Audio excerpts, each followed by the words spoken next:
Okay, welcome to this screencast on Alexander the Great. Today we're looking at the Exiles Decree and the death of Alexander, the death of a god, if you like. So the Exiles Decree, shortly after the death of Phystion, Alexander told all those who had been exiled from the Greek cities that they could return to their home city, and if the home city did not welcome the exiles back, Alexander would force them to. Now, what the context around this is that over the years, a large number of young men had been exiled from the Greek cities for various reasons, various crimes, various transgressions that they had done. And the way these young men found employment was as mercenaries. So fighting for every warlord would pay them. Many of them fought for Darius. Now that the Persian Empire was under Alexander's control, you had tens of thousands of these exiles wandering around the empire, creating a huge security concern because they're young men with weapons. All right, with not much else to do, and the only trade is fighting. So they're becoming bandits, they're becoming outlaws, and they're becoming a massive problem for the peace and security of Alexander's realm. And so he orders the Greek cities to take them back. Now, this is probably the simplest way for Alexander to solve the security problem, orders the Greek city-states to take them back. It also, however, buys their loyalty, buys the mercenaries their loyalty for Alexander, because Alexander is planning to invade Arabia in the springtime, and thus he has these men, he's given them the means to get home. They would thus most presumably go and fight for Alexander. So he's paying their loyalty, looking ahead. It totally ignores individual Greek state autonomy and really sums up Alexander the Great's relationship with the Greeks. You do what I say. News leaked out that 20,000 of them were ready, the ports ready to go.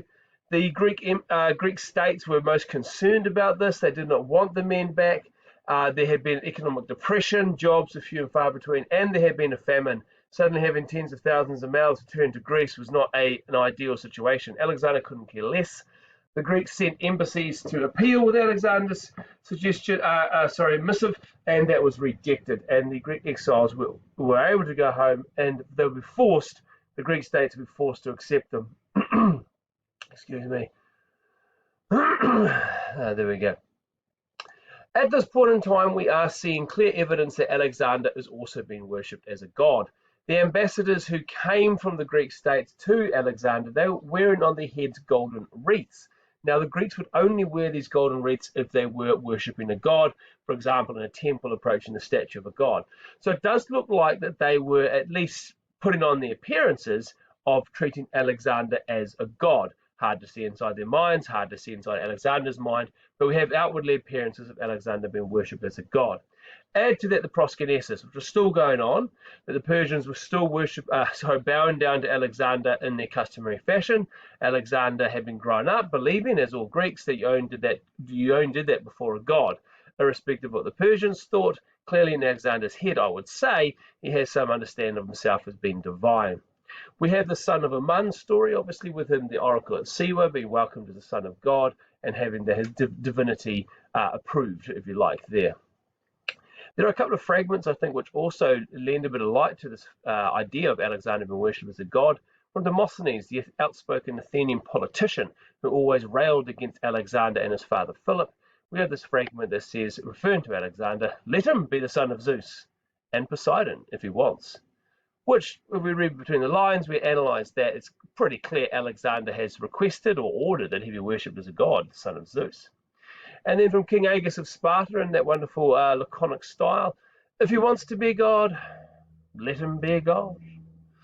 So these fragments do point to Alexander making it pretty publicly acknowledged that he does want to be worshipped as a god.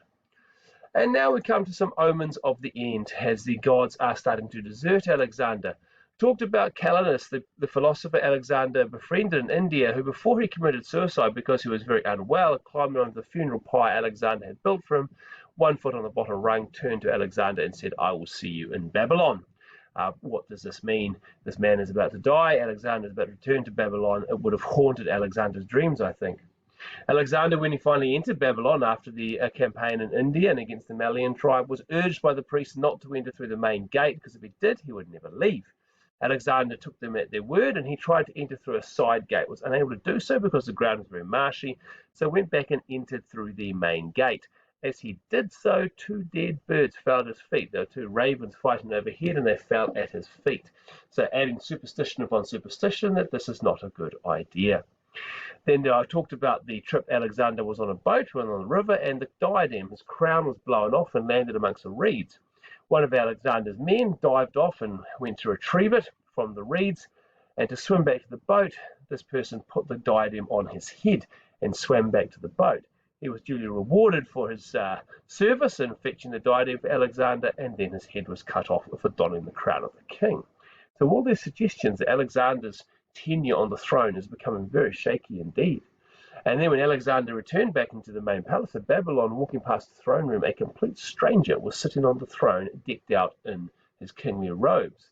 This man was obviously executed, but before he was executed, he could provide no explanation as to what he was doing sitting on Alexander's throne.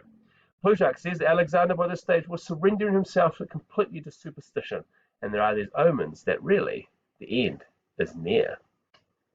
And so we come to the death of Alexander, where his great heart finally gives out. And to briefly go through the story, the Macedonians were at a drinking party.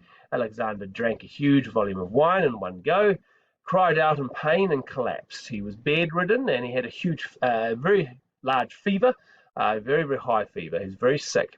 After a couple of days, he managed to recover, but then he fell ill again, so ill he could barely speak. As men were clustered around him, the generals were clustered around him, demanding to know who was going to succeed Alexander, and he did not name a successor.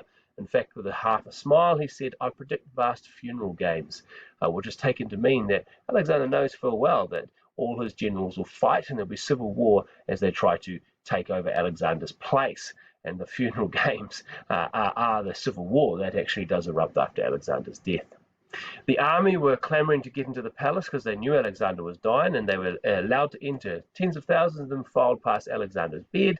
The sources tell us he had a look in his eyes of recognition for each man. Now that's clear evidence that after all he's put them through, those men do still love Alexander.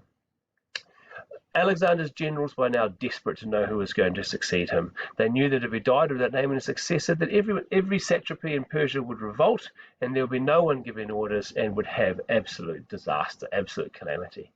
Alexander, to the very end, he didn't utter a successor, and most sources agree that all he said was, handing over his signet ring to no one, he said, "to the strongest." And then he died on our date, 10th of June, 323 BC. So there's been much speculation about the death of Alexander. What caused it? Was it the alcohol that he was drinking? Possibly, probably. I would say probably not, because there's no record of him vomiting in the sources. So alcohol poisoning doesn't seem to be the main cause. Was he poisoned, in particular by strychnine, which would have explained the curious side effects, curious symptoms, of Alexander being intolerably itchy and also wanting to bathe all the time. Also the lockjaw, who's barely able to speak, and his jaw, strychnine poisoning does cause that, what they call lockjaw. And there's the fact that he recovered somewhat after a couple of days, then declined again. Potentially, the antidote for strychnine is actually alcohol. And there's a school of thought that Alexander's long drinking of alcohol and the alcohol in his system provided some sort of buffer against the poisoning of strychnine. But then when he recovered somewhat, he ate and he drank. And was this food laced or his drink laced with the strychnine again, because he declined again almost immediately? So did the poison not succeed the first time, had to try it the second time? Possibly, who's responsible? Aristotle. They'd certainly split over their various beliefs. Antipater, he was concerned for his life. He'd been called to Babylon. He was refusing to go, fearing for his life. Antipater's son was Cassander, who we know was very ambitious, so we can see that by his actions following Alexander's death. And also Antipater's brother, Aeolus, was Alexander's cupbearer. So we had the ways and means in which to poison Alexander. There is another interesting school of thought, was that it was Roxanne, that she poisoned Alexander, because she was in India at the time when Alexander was there, and befriended many of the mystics and the medicine men, who actually gave her tutelage in tonics and poison and how to use certain plants. And now this is a compelling argument, because the plant that is necessary to extract strychnine from only at that stage grew in northern India, not in anywhere else in the world. And so if it was strychnine, the stars do seem to align that Roxanne actually accrued that knowledge when she was in India and poisoned her husband. Why would she do that? Well, who knows? She knows she was we know she was ambitious and determined, probably, to get the child in her womb onto the throne. Was Alexander so unhinged that Roxana feared for her life? Potentially, potentially. Everyone who was close to Alexander was killed. Alexander was a desperate and paranoid man after the death of Hephaestion. That last year of his life is plagued by paranoia and superstition, which leads to the rumor that it actually was Roxanne who poisoned Hephaestion as well, because he was a clear competitor for Alexander's affections. Who knows? All of that is all very interesting. I don't know, but I mean, there might be more prosaic means. Look, Alexander had been wounded fighting the Malian tribe. The arrow that thudded into his chest, sure, was extracted, but that would have festered. And yeah, he would have been sick for the rest of his life, Getting an arrow in there without any modern medicine, that would have had long-lasting effects, I think. He had wounds all over his body as well. So, look, I think the man would have been exhausted. After 12, 13 years of campaigning relentlessly, he's probably absolutely shattered, physically, emotionally, spiritually. He's done, a weakened condition would be one thing the Arian says, which I think is very, very apt. The man would have been absolutely knackered. But I don't know about that either, because he was making clear plans to invade Arabia in the springtime. In fact, when he recovered somewhat after he fell ill, he was actually talking to his generals and outlined the plans that we're leaving in a few days for Arabia.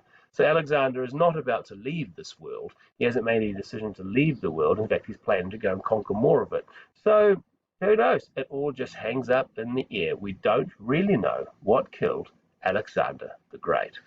But I love this final bit of symmetry that comes with Alexander and Diogenes. You remember Diogenes, the philosopher who, when Alexander asked him if he could do anything for him, and Diogenes said, "You could move out of my son." Alexander and Diogenes died on exactly the same day, on the 10th of June, 323 BC. Alexander was 32, a month off his 33rd birthday, and Diogenes was 90. And I love this because Diogenes wanted nothing to do with the world. Alexander wanted it all. There we go. And next time, after Alexander, it all goes downhill. Ka kite.